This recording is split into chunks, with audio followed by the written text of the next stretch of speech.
I got some, whatever. You told me a week ago you're out, and now you want to start back up. What'd you do? How'd the week go? Right? 2, it puts them in control. I said, save that pain med. I said, if you're having a good day, take 2. You have the 3rd one. I don't care if you take 4 on one day. I'm not there, right? You can take 4, but if you take 4 all the time, you're going to run out. So it puts them in their head, okay, he's not giving me any more, right? So I am going to hold on to it. And after a while, they go, you know what? I guess I really only take 2 a day, right? And they'll come out and tell you that. And then you, okay, no problem. Can I give you 2 a day? Is that going to be okay? Doc, I think I can make it. Okay. You'd be surprised. They're addicts, and don't assume they always want more. Give them a chance. But 30 days, and that's it. I said, you can take them all tonight, but you're going to have 29 days without it. And I can check a PMP, those, which I do on 100% of my patients. Now in the PMP, we get these statistics. Stat PMP on your patient. Mine came back 99%. I missed 1 out of the thousands of patients, right? But every time. So I know if they're getting it from somewhere else, legally, right? Oh, well, that's my dentist. I had a tooth extracted. Okay, no problem. Tooth extract. That's perfectly okay, right? But oh, he knows. Yeah, I know. So when I tell you I check, I'm checking, and I check each urine sample and I initial it to make sure they're not polypharmacy or trading meds or on an illicit, right? Check them. Manage them. Recommendation 7. Halfway there. Clinicians should evaluate benefits and harms of patients within 1 to 4 weeks of starting an opioid for chronic pain or dose escalation. It's a rule of mine. When I start an opioid for the first time, I want to see them back in a month. Okay? 1, it gives me a chance to review the urine, on initial, 2, how'd it go? Do I need to change the dose? Reevaluate quickly. Okay? In a primary care setting, you give them 3 days, make them spread it over a week, have them come back in 2 weeks. Okay. Wait a minute. Okay? You're not going to die, right? If you're going to die, then you need to come back, right? There's something wrong that requires more than just opioid therapy. Okay? Clinicians should evaluate the benefits and harms of continued therapy with patients every 3 months or more frequently. I have done this from the start. My policy is I will see them every 3 months. I can only get, even if they're chronic long-term stable, I need you back in 3 months because I need to check on you. So I do give scripts, 30-day scripts, and I post-date them. Do not fill until this date, right? So they can keep going. I can check when they fill it, okay? On the PMP, it says the date written and the date filled. All my prescriptions are electronic, right? So I have the record. I have a copy. I have it in my medical record, and then I make a copy of it. So if they try to alter it, I'm like, this is not the same one, right? But you always check on them every 3 months. In the state of New Mexico, it's every 6 months is the law, okay? I try 3 months. Okay. PMPs are now 3 months. They just changed the law. That you must check it every 3 months? Okay, well, it follows my practice, right? Yeah. And I think we don't ever give more than 1 or 2 months, do we? I mean, do you give more than 2 months at a time ever? I think we're doing 1 or 2. Are you guys doing more than 2 months at a time? I think we tried to, yeah. But I've only been here 2 months, so. Yeah. She never Right. Yeah, so It we're doing seems like forever. Does it? Yeah. Maybe we're soulmates. Yeah, go ahead. And so when the laws changed in New Mexico, I didn't have to change any of my practice. And so now it's 3 months? Okay, fine, that's what I do. If benefits do not outweigh the harms of continued opioid therapy, this should be documented, okay? Clinicians should optimize other therapies and work with the patients to taper opioids to lower dosages or to taper or discontinue opioids. Just document that you discussed lowering. I did discuss it. Patient said no. I said okay. But remember to develop goals at the beginning of the therapy. So you're always looking back at an agreed upon goal. They didn't want it this month. Okay. Remember our goal? Time's running out. So you better start really saving these things because time's running out. We are going to come down. And I want you to do this. Don't make me be the bad guy, but I can be, right? Because you've set goals. So starting, reassess in 1 to 4 weeks, starting long-term therapy or a dose increase in another 3 months or more frequently. A follow-up, determine whether the opioids continue to meet the treatment goals, right? Because we have a goal line now we're treating, right? There's not some amorphous, more opioid, less opioids. You have a plan. There are more common or serious adverse events, early warning signs in the first when you first start it, okay? So that's why you want to follow up. Benefits of opioids the benefit continues to outweigh the risk. Sometimes I'm like, oh, I saw meth. I've had patients 3-4 years, 50 years old, stable on opioids. Come in, meth. I'm like, what? You're 40 years old, upstanding citizen, 3 children, comes in, meth. I'm like, that can't be right. We're going to check again. I go, it came up positive. I tell them, came up positive for meth. That doc, I don't do that. Okay? All right. I always check those. I make them give urine before I see them. So I already have it, right? I already have their now current. Doc, I didn't do it. Okay. Well, we're going to send this one off. And if it comes back, let's 2 in a row. He's doing meth. Then he's like, well, and he turns into a totally different person. You're like, what? So, reestablish. Does the benefit still outweigh the risk? He's doing meth. Probably. I don't know, of course. But he might be selling his opioids for his drugs, right? Maybe. But at this point, the risk outweighs the benefit. So, you're cut off, right? Opioid dosage can be reduced or discontinued. How are we doing? I think I can go to 2. Okay, let's go to 2. It's easy. It is that easy. Assessing risk and addressing harms of opioid. Recommendation. I think this is the final of the 3 big recommendations. Okay, so including considering offering naloxone, which I've done once or twice. I have 98-year-olds, okay? And she's like, I need my hydrocodone. Right? Okay. She's managing it well, but at this point, the kidney function is on a steep curve, right? I'm like, Miss So-and-so, sweet, sweet lady. I'm nervous. I'm going to get you a naloxone pen, just in case. So I give it to her, okay? You'll see an opportunity for that in your patients and just make a good clinical judgment, right? Such as history of an overdose. 98-year-old lady in Chico, California. She's actually 78. She overdosed. One of my patients is now in the emergency room. He's overdosed. And pain doctors already have a bad, reputation. We're just drug dealers, right? And I'm like, none of my patients are going to walk out of here dopey, one, and I'm just not going to have it. If you're my patient, you will not be on that street, doped out of your mind. Not me, right? And so I took it serious. I was seriously embarrassed. I was like, oh my God, get her in here.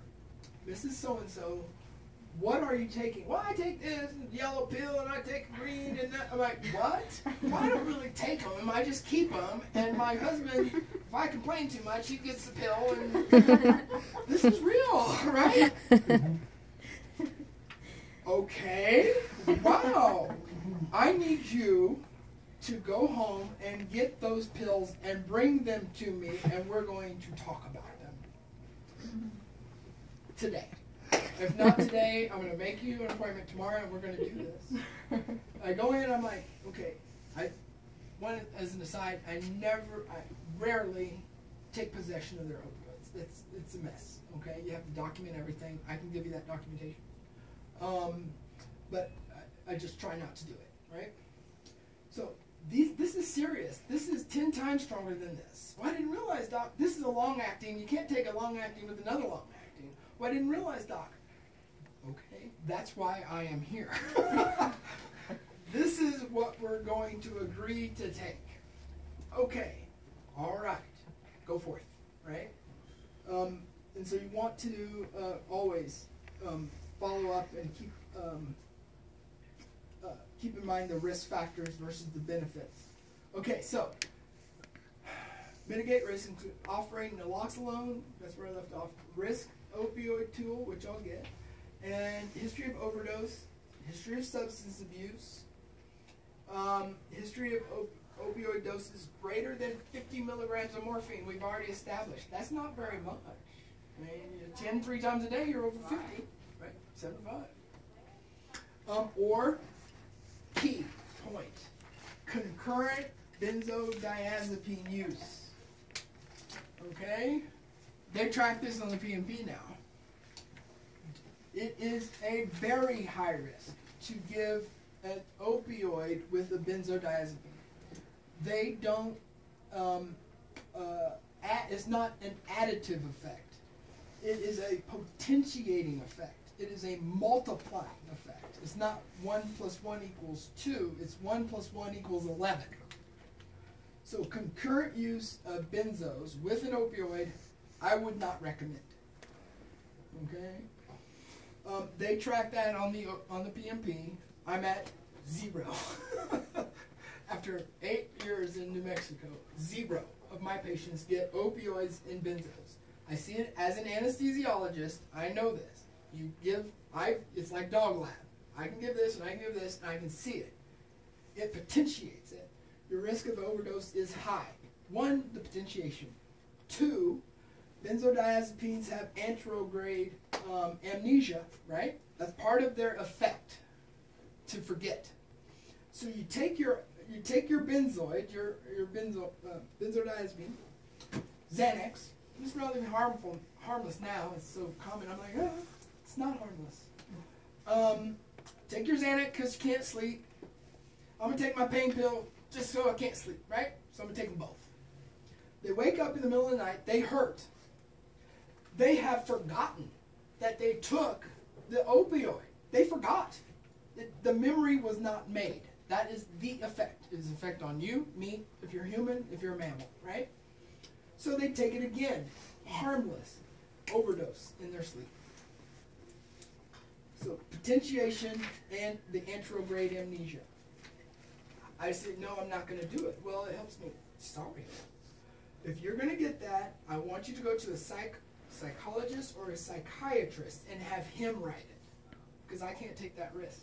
He knows what you're taking, and that's his business. I am not a psychiatrist. That's how I get out of it. It seems like a lot of our patients have come to us on that combination already. Right. So let's talk about Huge. Yeah, like It is dangerous. Yeah, already on that before they get to it. So let's talk about that because we did individually talk about how you get them off the benzos. One, I don't Slowly. prescribe, right? Right. But the answer was basically slowly on this. Right. Now, 3 things can kill you on withdrawal: benzos, barbiturates. So keep this in mind: barbiturates, and we will get there. Benzos, barbiturates, and booze, alcohol. Alcohol withdrawal can kill, right? Benzodiazepine withdrawal can kill. I have seen it. One of my patients was so excited he stopped it and he died. I said, whoa, you can't just stop that. Slow down. He was so excited about a stimulator. So you must taper. Okay. How to taper?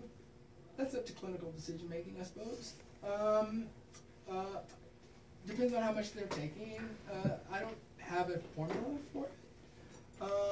I would suggest cutting their pill count and making them, oh, can't sleep, okay? Well, only take this if you can't sleep. Well, I can't sleep 15 nights in a row. Okay. What are you going to do night 16 because you're not getting any more? They will be awake all night. They will go through this little withdrawal, right? But you have to inform. Remember the recommendations. Inform them of the risk. Don't do that. Cut it in half. Keep it, okay? And then stress to them the risk and make, this is not a joke, right? Make sure it drills into their head and they soak it in. You can die, okay? So that might be the exception when they've burned through all their narcotics in 2 weeks. Sucks to be you. Right. When they say somebody stole all of my Xanax and I don't have my 120 all of a sudden, then we actually need to pay attention to that Correct. very quickly. Correct. You don't die from opioid withdrawal. Yeah. That's what I tell them. I'm like, oh, I can't die from opioid withdrawal. I'm not worried. But benzos, yes, we can. So that's a different story. And how to approach that, I would suggest the same mechanisms, but that is a serious problem, okay? Depending on their dose, right? Yeah. I don't know. 30 Xanax is not a big deal. Yeah. One a day, but No, I mean, one day you can probably stop it with no problems. But if it's a high dose, be careful, right? So we established, is this what? Maybe you don't give them 120. right. But Where should we're it- assuming they came to us Oh. that way, and Gotcha. You should We had- never we had get a guy that in high, here- right? We had a guy who's been coming to all of us who says he's on 3 grams, right? No, 3 milligrams 3 times a day. He's from Artesia. Okay, so let's walk through this. Wow. All right. so our first rule is we don't prescribe for anybody out of town. Yeah. Right. There's doctors That's in what I told him Artesia. last time, but he Yeah. couldn't have heard it next time. Okay, so let's walk through this problem, right? They first shouldn't be on, but they are, right? Quitting suddenly can kill them. That's bad. That's a bad outcome, right? Okay. This is beyond the scope of what I do. I am not a rehab doctor. This is not my scope. You don't send me to come off of the opioids. You send them to me to help their pain, and they will stop the opioids. But I am not a rehab doctor, right? And I would assume you aren't, right? So what do? Get them to a rehab doctor, right? The 5,000 milligrams of morphine, I was like, whoa, I think it's time for rehab, right? That's a high dose. Okay, just as an aside, I said, we're going to cut it in half. They said, okay. I was like, whoa, that was too easy. So something else is going on. Mhm. But in this case, right, rehab is not out of the question. This is a high dose and it's dangerous. And we're going to send you to a specialist to do an outpatient rehab, okay, to come off of these medications, just like you would if they were on heroin or meth or cocaine or whatever. Their doctors, that's their specialty. It is not mine, okay? So, and it's not yours. So don't take it on, right? Just say you need to go to rehab. If you feel that it's a high dose that you can't handle, get them to a medical professional that is trained in that. Please don't send them for me for that. I will send them on to rehab. Yeah. Where? Yeah. Yeah. Right. Well, Yeah. actually, Roswell has rehab physicians. Sunrise, I always check. I'm like, okay, who can I send them to, right? Alamogordo has none. Cruces has one. They're pretty good. Dr. Stephen Black now runs Sunrise, so Yeah. it's not Mirren anymore. Sunrise. And I'm like, I need this person in, and they say send them. Yeah, there's availability. You're all not a perfect world, right? Yeah, you manage them, but the goal is rehab, and so patient, you are going to rehab. I cannot prescribe these. The answer is no, and be confident in your answer. You know, that's give you confidence that you can say no, right? That's what we are charged with in our community. We are the educated professionals to make judgments on what is appropriate and what isn't. You have that power And the demeanor to that say you, no. and the demeanor that you find best to deliver that message is, Well, one of the most effective ways a clinician can talk to their patient is to mimic that patient's mannerisms, their style of speech, their accent, their their demeanor, body language, so forth. I laugh at myself, right? I was born in Kansas and raised in Kansas. I have a very neutral accent. But if I'm talking to a Southerner, I get a Southern accent. If I talk to street gang, right, I get a ghetto accent. I mean, it's just, I can do this. And I laugh because you hear me in the hallway and I sound like I'm the biggest redneck on the earth. But it helps me connect with my patient. And it's a language they can understand. They're not threatened. What the fuck am I supposed to do, right? Well, I don't fucking know. very new. Right? Oh, very new. And so I go, and then once they go, oh, you're gonna cuss back at me. I'm like, yeah, well, you're cuss. I mean, these aren't virgin hairs. Right? Like, what? I do that. What the fuck am I supposed to do? Well, I don't fucking know. And then that's a language they go, oh, I get it. Right? I'm recording y'all all. So are you saying that Sunrise has an outpatient program As I understand for it, detoxing? as I understand it, yes. I was They not aware do. of that. So Sunrise is technically inpatient, but then Right. there's the rehab. Like, if somebody comes in on 300 monthly equivalents a day and they've been on that for the last 5 years, Right? then all of a sudden we're just gonna demand they go to rehab tomorrow. But what kind of things usually trigger this thought process for you? Because obviously you will have already offered them the chance to march their dose down, and we've talked about all that. Right. Well, okay, let's back up, right? Okay, the patient comes in, is on an enormous amount of opioids, sitting in front of you, relatively fine. Or he's, make an assessment, right? Is he over? That's a little too much opioid, so we need to back down, right? Or he's sitting in front of you and he's fine. Is there a diversion? We don't know, right? I believe the patient. That's my default. Okay, so you take 300 milligrams of morphine a day. Okay. Why? What hurts? I just said that. I always ask them, okay, where does it hurt? Get a diagnosis. 300 milligrams of morphine to me, if they really take it, means it's neuropathic, which they can take enormous doses and it won't go away, right? So I look for neuropathic pain, signs, symptoms, physical exam, right? Like a history and physical, right? That we do, right? I'm just looking at everybody else, right? But yes, ask why. Why do you hurt? My goodness, that's a lot. Well, doc, in my belly, this is true. Okay, my belly has hurt forever. Well, is it constipation? You know? No, my bowels run. Has anybody done a CT scan? No. They just keep giving me more opioids. CT abdomen. Comes back cancer. Because nobody asked why. They just keep giving them opioids. They're on chronic pain. Yes. Okay, you have chronic pain, legitimate, right? Doc, because you follow them so closely. Doc, I'm telling you this is different. I'm hurting more. Well, whoa. Just because you hurt in your back or somewhere else, you're still alive, human, you can develop other problems.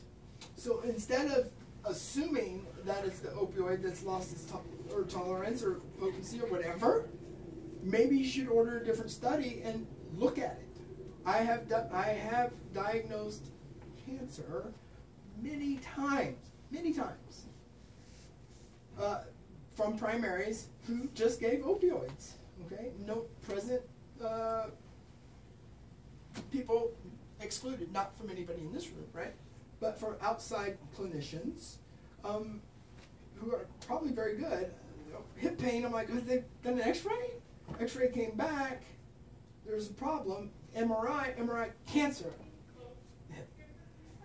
Woman comes in, she's like, ma'am, I have radicular symptoms, but 3 months ago I was walking. I can barely walk now. What? CT scan, abdomen full of cancer. Instead of giving more opioids, study, ask, right? Assess. We were going to talk about triggers, though, for when you would actually get into rehab.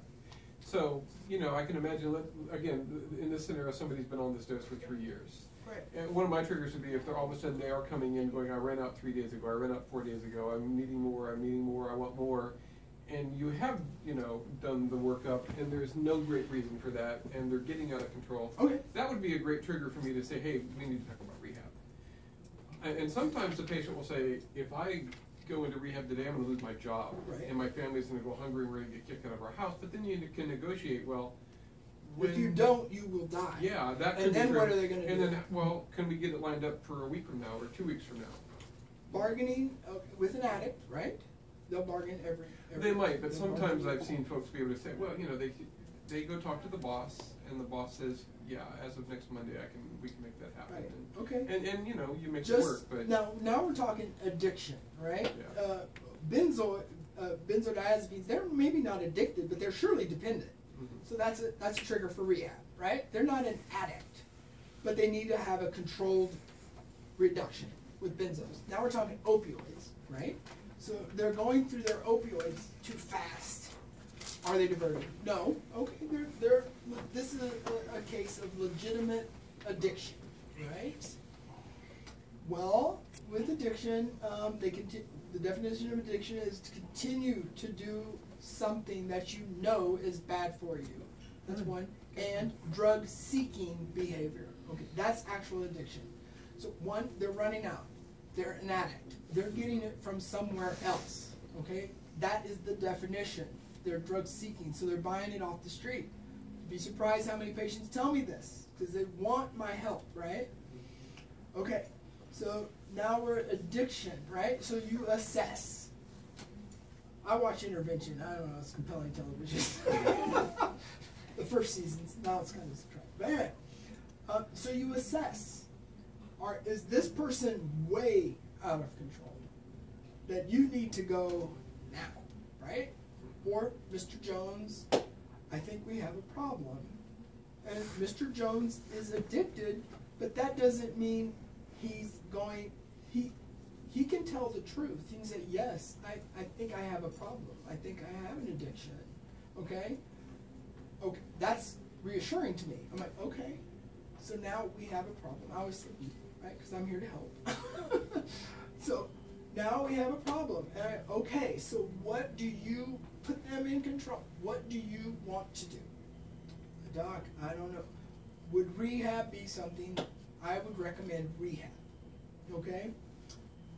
I lose my job. They're still addicted, okay? And so they'll still bargain, but if they admit it, there's way a lot more room than denying. So if they admit their addiction, you can work with them, right? Doc, Mr. So-and-so, I have 2 drug screens with meth. Wasn't me. I'm like, okay. Well, okay. This doesn't lie twice, but okay. I can no longer write for your opioids, but if you need help, you just ask me. I'll be happy to get you to the right place. How many times have I done this? I've had a patient wait 6 months just to see me. She says, Dr. Butz, I don't really have pain, but I have a meth problem. Well, okay. In the middle of my clinic, I have to stop. Call Sunrise,